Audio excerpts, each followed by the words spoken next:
alo titwaje gukora imihanda titwaje no kubaka amazu gusa iriya ni bikorwa by'ubwenge Imana ntiyo kwivuguruza cyogeza ku bwenge uri mazorera musigiti ubura umusazi ariko mission principale donc purpose intego nyamukuru twaremewe gukora Imana tuzamuri semana mina n'icyo naje kubibusa kongera gukorera Imana gusa mugarura umutima ntubajane kuri pointe ya nyuma niyo mukunda kandi ariyo nto niyo duteye n'ubwoba niyo yatugoye kandi ariyo nto muzo dukorera mu Imana hari pointe yatugoye sishaka kubivuga kuko murayizi iyo tuzokorera Imana abantu bareba kwifaranga sibyo biriya nibyo bitoya nibyo byanyuma nibyo biheka iriya ni stamp rikiyarya ikashe biriya gukora Imana muri uwo bafaranga donc nukwemeza nuguhakikisha sibyo nugusinya ko ibyo wizeye nibyo wemeje ubishize mu bikorwa gusa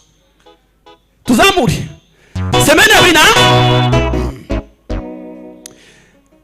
sinsura mu byahisho twavuze ko Yohana w'intumwa ari mwene Zebedayo hamwe na mwene se Yakobo hanyuma tuvuga yuko ari bene Zebedayo na nyina Salome kandi barabuze Yesu bakwiye ku murimo abishiza mu murimo nta muntu Imana yohamagara atari mu murimo nubo nimuzuba Imana zo guhamagara atari mu murimo tibizakunda first of all ugubakoze kuba mu murimo Imana ikagugrichize ikagupromotinga promotion ukabona undi muri wa kabiri ariko banebwe nabazayifuna babandi binani abashangu timwo kora kandi Imana yobakoresha iki hanyuma Yohana simutiraho twavuze ko alikuwa kinara cha kanisa yari inkingi iki yitorero ibo nandi bari batatu na Yakobo na Lewundi na Petero nibo ari amashiga cyangwa yari fondation y'iki yitorero tuzamuri semena mina kandi Yohana alikuwa mtoto mpendwa usale na mimi sikwa heringe ziriye narahumiwe ibintu byarashanga ikishi ira twawe n'imvugo nyinshi tubura zimwe no igishinwa Spanish ibindi ngo neki Latini n'ibindi bitindi byose biririya zamvugo zose ngo baziba kwisi niyo zibo none sikwa hidi abasho kigaruka kuko n'icyo wacuka cyo tuzovuga mirembwe muzambwira abandi kinyamurenge n'sikwa hidi abana bashite bazicongereza reka icongereza bazokimenya ndazaciga alo muri hano Yohana ari muzantu mu 12 ariko akongera kimwihariko niwe Yesu yakundaga kubera impamvu bisho kwa nini ni ukubera ki Yesu yakundaga Yohana kutabandi murakizi homework ejo muzozane kandi abapasteri ariko muzohema sivyo revelation raki ni ukubera iki Yesu yakundaga Yohana birandiseka zabazana passage biblique ndazibaheza mu kuzisoma kwa nini nico yeshoka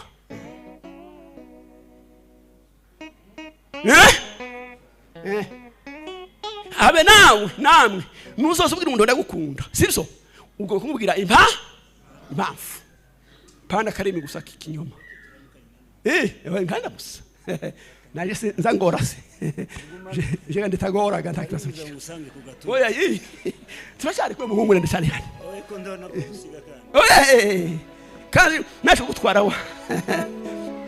tuzamuri semena mina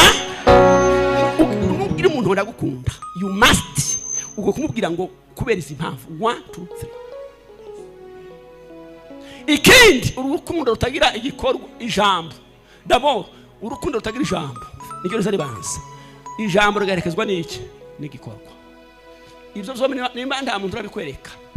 siba vanamo shiramo rushe. Nibo babandi Bibiliya ivuga ngo bagira urukundo rw'urumamo. Bibiliya ni guzeta ngo rw'urumamo. Alo, mugenda mushukumbure kubera iki ndakizi sinkibabwira kubera iki muntu mu12 yahamagaye kandi bose azabakoresha, ariko akagira umwihariko akavuga ngo Yohana we alikuwa mpendwa. Kwa nini? Wewe ejo muzokiza wamaze umwaka waho ujana guhano nasizwa waye wiga hano kandi mwari marahari ubareke ubanza ubareke tiwabigishije bano.